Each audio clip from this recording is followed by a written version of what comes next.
Bonjour à tous et une fois merci de nous suivre sur www.svenmediab.info pour cette nouvelle édition de votre magazine La Transparence que vous pouvez également suivre sur 89.3 MHz en direct de la radio Sven de Bukavu.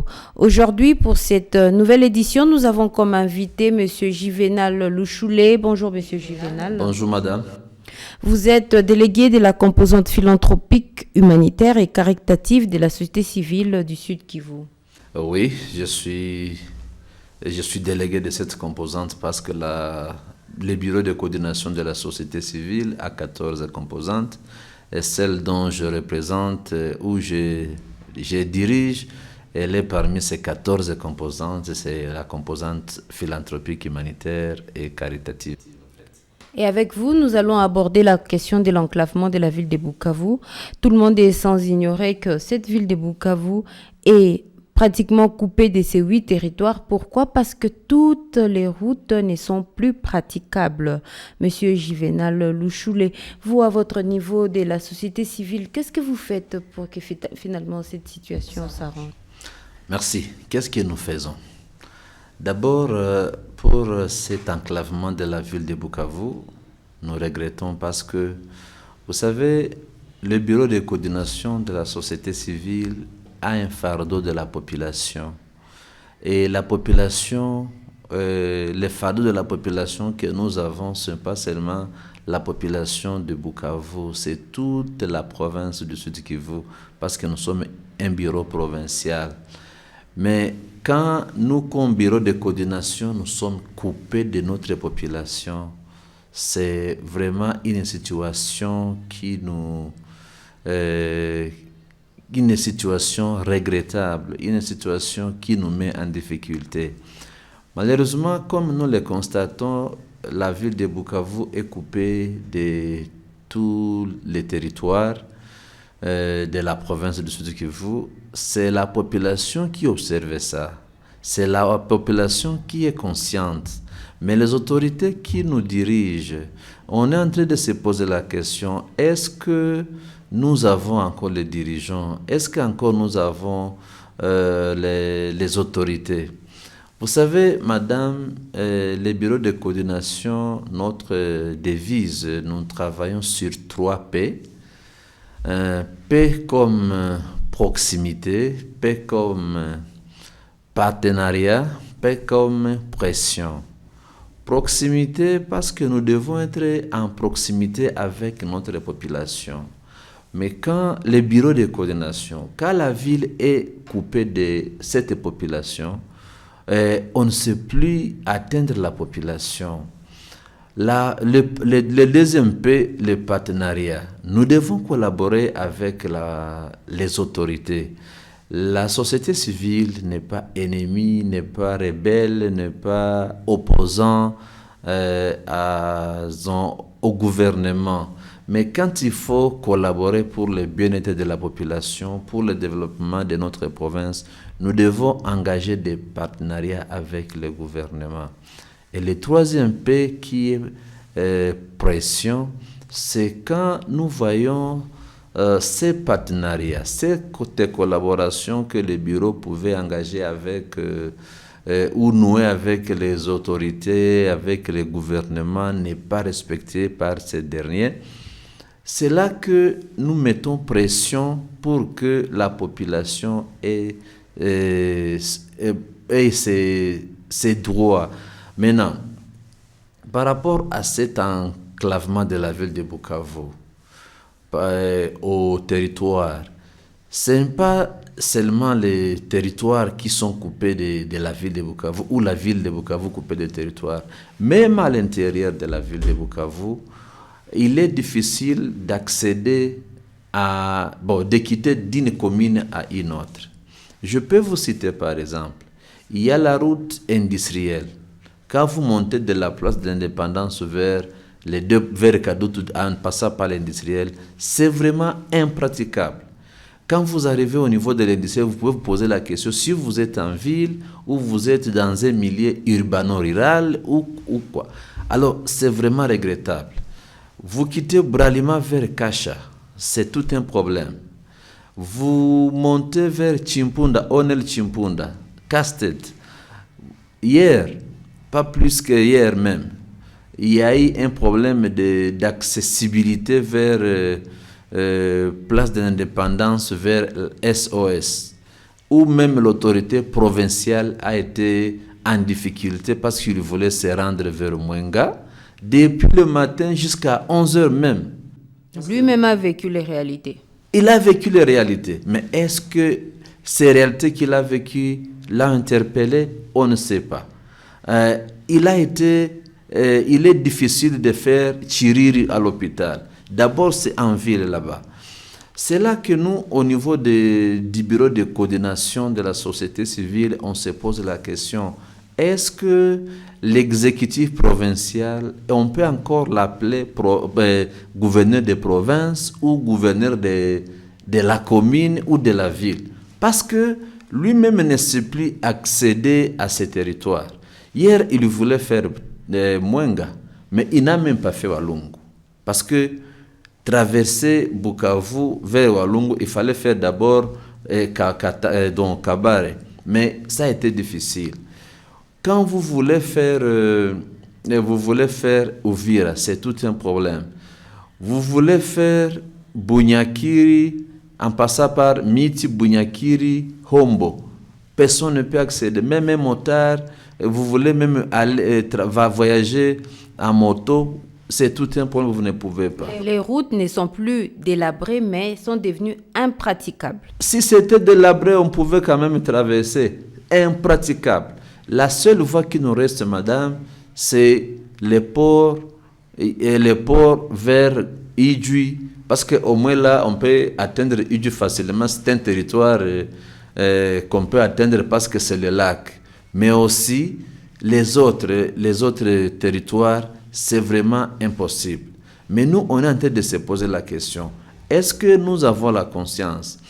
Les bureaux de coordination de la société civile, je me rappelle, lors de notre première conférence de presse, nous avons dit que nous avons montré à l'opinion locale, nationale et internationale que la province est en panne. Quand nous avons dit que la province est en panne, il y a les gens qui nous ont pris au mot, disant que nous nous sommes attaqués aux autorités, et pourtant nous sommes en train de dire la réalité que nous sommes en train de vivre. Madame, il n'y a pas longtemps, Bukavu était le chef-lieu de Maniema, Nord et Sud Kivu. Mais voyez aujourd'hui le Nord Kivu. Le Nord Kivu, quand vous arrivez à Goma, vous pouvez croire que vous êtes dans une autre ville autre que le Kivu. Dans un autre pays d'ailleurs. Dans un autre pays, Il y a des gens qui disent que la ville de Goma, c'est la plus belle ville de la République démocratique du Congo. Tout à fait. Vous venez de Bukavu, vous arrivez à Goma, vous avez même la honte de dire que vous venez de Bukavu. Parce que Bukavu est devenu une poubelle. Et pourtant, c'est Bukavu qui gérait Goma. Et ça, c'est aussi une conséquence de nos députés parce que à Goma, quand l'ancien gouverneur Julien Paluku, avec les commerçants et les autres natifs du Nord Kivu se mettaient ensemble pour développer la ville de Goma, nous, ici en province, ce sont là les députés étaient en train de multiplier ce que nous on appelle les motions alimentaires pour changer les députés, pour changer les gouverneurs. Imaginez-vous un gouverneur qui vient de faire, qui fait 1 année ou 2 ans, on les change, on met un autre, on change les gouverneurs et celui qu'on change ne sait pas où commencer et comment finir parce qu'il a peur que demain aussi on va les limoger. Et voilà ce qui nous met en difficulté ici, parce que les gens ne sont pas en train de voir de loin, d'avoir la vision de la province. Aujourd'hui, s'il y a les prix des denrées alimentaires galopent, prend vraiment l'ascenseur, c'est parce que les gens ne savent plus amener des produits champêtres ou des produits alimentaires au niveau des villages pour la ville. Et ce que nous avons ici, que malheureusement les gens sont en train d'aller acheter dans les pays voisins, ne suffit pas. Pour ne pas vous couper la parole, Monsieur Louchoulou, vous, en tant que société civile, vous avez dit que vous pratiquez les 3 P, proximité, partenariat, pression. Mais qu'est-ce que vous faites comme pression, disons, à l'autorité provinciale pour que cela change? Vous êtes quand même la voix des sans-voix, le porte-voix de la population. Oui, à l'autorité provinciale, nous ne croisons pas les bras. Nous sommes toujours en train de faire pression. Malheureusement, quand nous nous réunissons avec certaines autorités pour la question, c'est toujours la promesse, la promesse. On nous dit souvent, la fois passée, on était en réunion avec l'autorité et qui nous va nous promettre, non, donnez-moi encore la chance et je crois dans 3 semaines, je vais vous montrer les résultats de la route que vous me demandez. Ah, c'est une question des chances. C'est ça en fait. Au lieu que l'autorité ait la conscience qu'elle est là pour le travail, au service de la population, dit non, donnez-nous encore la chance, comme s'il n'a pas les moyens de le faire. Mais nous, on observe jusqu'à quand? Et quand la société civile met pression, on dit non, la société civile est contre telle ou telle autorité. Vous avez entendu même au niveau d'Ouvira et Fizi, ils ont organisé la désobéissance fiscale parce qu'ils sont fatigués par la taxation. On est en train de les faire taxer. L'argent ne fait rien. Il n'y a même pas de contrepartie ou de redevabilité. Maintenant, la population s'est révoltée. Au lieu que l'autorité puisse se rendre compte ou faire l'examen de conscience, dire non, c'est nous qui causons à ce que la population se révolte, on a jeté la pierre au bureau de coordination de la société civile. Non, c'est vous qui incitez les gens à ne pas payer les taxes. Les taxes, bien sûr, on peut les payer et on les paye. Mais les contreparties de ces taxes, nous, on ne les voit pas. Madame, vous êtes informée de ce qui se passe à Uvira, les inondations, les ponts cassés. On ne sait plus aller à Uvira, on ne sait plus faire Mwenga, on ne sait plus faire Chabunda. Et là, vous voulez que les bureaux de coordination puissent garder calme. Nous, on met toujours, on continue toujours à faire pression. Parce que les bureaux de coordination de la société civile, nous n'allons pas encourager la population de continuer d'aller chercher des haricots au Rwanda, d'aller chercher des légumes au Rwanda, pendant qu'il y a des haricots qui pourrissent au niveau d'Uvira ou de Bunyaki ou de Calais. Non, nous devons quand même demander aux autorités que les routes de sites agricoles puissent être réhabilitées. Nous avons un ministère pour ça. Nous avons le ministre chargé des infrastructures. Mais personne ne prend la question à main. Nous, comme bureau de coordination de la société civile, nous regrettons ça et nous ne devons pas croiser les bras parce que nous, la population qui est dans les territoires, c'est notre base, c'est notre population. Si au moins l'autorité provinciale ne peut pas prendre soin et conscience de cette population, nous, au bureau de coordination, nous avons toujours et nous aurons toujours la conscience de cette population. Au-delà du regret, est-ce qu'au moins vous sensibilisez la population à la participation citoyenne? Tout à fait. Nous sensibilisons la population, nous-mêmes nos partenaires, parce que quand il faut mener des plaidoyers, nous ne les faisons pas seulement nous-mêmes au niveau des bureaux de coordination. Nous voyons aussi les partenaires qui les font avec nous. Vous voyez par exemple, une chose que je ne peux pas ne pas évoquer dans cette émission. La fois passée, parce que nous parlons de plaidoyer, la fois passée, nous avons pas les bureaux, le gouvernement provincial a reçu le Premier ministre ici, qui venait visiter ou rendre visite aux déplacés, aux sinistrés de Goma. C'était une bonne occasion pour notre province, pour notre gouverneur. Moi, j'ai dit ça a été une opportunité ratée. Parce que si moi j'étais le gouverneur de province, c'était l'occasion de montrer au Premier ministre l'état de lieu de la route Goma-Bukavu. Je pouvais supplier le Premier ministre de faire la route au lieu de faire soit de venir par avion ou par speedboat. J'allais demander au Premier ministre de faire la route pour voir. Parce qu'on est en train de dire, chez les Français, ça ne va pas. Oui, ça ne va pas. S'il y a nos députés nationaux qui pouvaient faire un plaidoyer au niveau national, par exemple, ou d'autres personnes qui pouvaient faire les plaidoyers au niveau national. Il y a les gens qui ne savent pas les tronçons routiers chez les Français.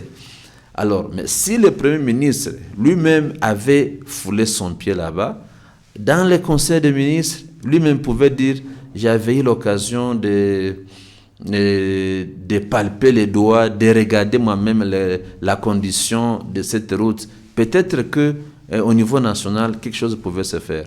Mais le gouverneur avait raté cette chance. Mais je ne sais pas, au niveau de l'exécutif provincial, nous, au niveau du bureau de coordination de la société civile, on se demande quel genre de plaidoyer ils font parce que au niveau national, il ne les faut pas. Nous avons vu la fois passée le gouverneur signer, nous avons entendu, pas vu, entendu la fois passée que le gouverneur avait signé un contrat de construction des routes Bukavu-Shabunda avec une compagnie Xinjiang. Bon, jusque-là, nous, au niveau du bureau, on s'est dit... On parle de 600 millions de dollars. 600 millions de dollars que lui a signé au niveau de la province. Mais jusque-là, aucun signe. Au fait, on ne sait même pas à quand ça va commencer. On ne sait pas... Même la compagnie Xinjiang, on ne voit même pas son bureau ici sur place. Nous, on s'est posé la question, comment s'est fait la passation des marchés pour que cette entreprise arrive à gagner? Voilà la question. On a vu seulement sur la télévision, ils étaient en train de signer des documents, mais on ne sait pas comment c'était négocié, quels étaient les préalables. C'est une question que nous allons essayer de poser au gouverneur parce que la population, c'est ça qu'on appelle d'ailleurs transparence, la population est obligée de connaître comment se passe la passation des marchés et comment cette entreprise chinoise est arrivée à gagner ces marchés et comment va se dérouler les travaux. C'est ça au fait. On ne sait pas comment signer un contrat avec une entreprise qui n'a même pas un bureau là où ça va commencer. Et si ça va commencer quand? Et qui va superviser ce travail? Moi, je crois que les gens seront toujours en train de souffrir. Et nous, comme je disais, le bureau de coordination de la société civile, nous n'allons pas croiser les bras. J'ai parlé des prix des denrées alimentaires qui a galopé. Et c'est là ce qui cause à ce qu'aujourd'hui, nous sommes en train d'observer les accidents par-ci, par-là. Il y a des crashs d'avions. La fois passée, il y en a eu à l'aéroport de Kavumu. Parce que tout le monde veut utiliser maintenant cette voie aérienne. Et pour ça, tout le monde ne peut pas être capable de l'utiliser. Voilà, si la route était praticable, il y a des véhicules qui devaient amener les marchandises là-bas, vers Shabunda. Mais aujourd'hui, c'est le contraire. Et à Shabunda, les prix galopent, et à Bukavu, les prix galopent. Parce que les produits qui devaient venir de Shabunda pour Bukavu, on n'a pas la chance de les recevoir. Les produits qui devaient quitter Bukavu pour Shabunda, pour Mwenga, on n'a pas cette chance. Voilà au niveau de la province, c'est pourquoi nous, on disait toujours, on continue à dire que la province est en panne, c'est le moment de s'élever pour trouver une solution. Monsieur Juvenal Louchoulé, nous avançons lentement mais sûrement vers la fin de notre émission, la transparence. Une dernière question. Comment devrait se comporter la population face à ces déficits de gouvernance, comme vous êtes en train de le dire? Comment va se comporter la population? C'est une bonne question. Nous, la société civile, c'est la population. Vous savez, madame, quand la population est fatiguée, on a fortement attendu, on nous ment à chaque seconde, on ne voit pas, on ne vit pas la réalité des choses. Je crois que quand on arrive à un stade où on demande à la population de se prendre en charge, c'est là qu'on dit qu'on est en train de révolter la population. Moi, je crois que si nos autorités continuent à se comporter de la manière, il y aura un moment où on va demander à la population de se prendre en charge. Pas se prendre en charge pour faire des rébellions, pour jeter des pierres à quelqu'un, mais c'est que le gouvernement nous demande, nous, population, de payer, parce que nous ne voyons pas les contreparties, comme je disais. On va arriver à un stade où on va demander à la population de ne plus payer ça, parce que ça ne va nulle part, nous, on ne voit rien. Alors, si les gouvernements, si les autorités ne veulent pas assez qu'on arrive à ce stade, c'est le moment de faire quand même quelque chose pour rendre praticables les routes, pour lier les territoires à la ville de Bukavu. Si pas cela, je crois la population arrivera quand même à manifester sa colère. C'est par cet appel aux autorités provinciales et nationales que nous mettons un terme à cette émission La Transparence. Merci de nous avoir suivis. Aujourd'hui, nous avons reçu M. Juvenal Louchoulé, qui est délégué de la composante philanthropique, humanitaire et caritative de la société civile. Je vais dire qu'il est aussi coordonnateur provincial de l'association pour la promotion intégrale des albinos. Nous allons en parler très prochainement. Monsieur Juvenal, merci d'avoir répondu à notre invitation et merci de nous avoir suivis. Merci de continuer à nous suivre sur www.svenmediab.info et continuer à suivre la radio Sven sur 89.3 MHz. À très bientôt.